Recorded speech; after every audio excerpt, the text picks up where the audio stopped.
In Kenya, the city of Nairobi, massive groups of people hit the street to say to President Ruto he has to go. People say Ruto must go because he raises the taxes on the citizens of Kenya and the business. Uh, he make it hard for the business to to survive. So they call his resignations.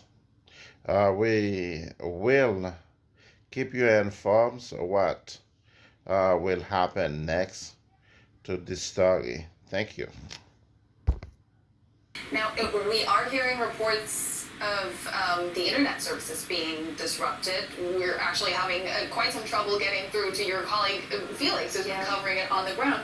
Is that a common tactic during protests in Kenya? Absolutely not. In fact, it would be unprecedented if, in fact, the government has shut down the internet. And this is really rare because in Africa in 2022, at least 7 governments shut down the internet. Kenya was not one of those.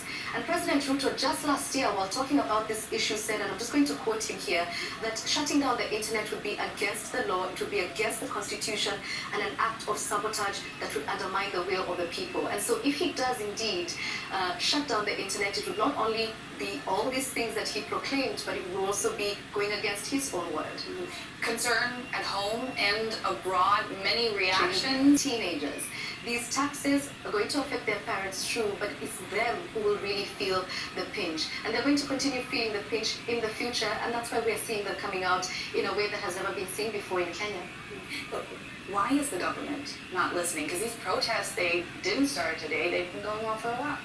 Because the government has done this before and gotten away with it. This is not the first financial bill under Ruto's government. Last year, he did pass a bill that increased the housing levy. Kenyans complained about that. That didn't go anywhere. On top of that, he also increased the personnel pay for basically people who are in government, which really angered a lot of youthful Kenyans.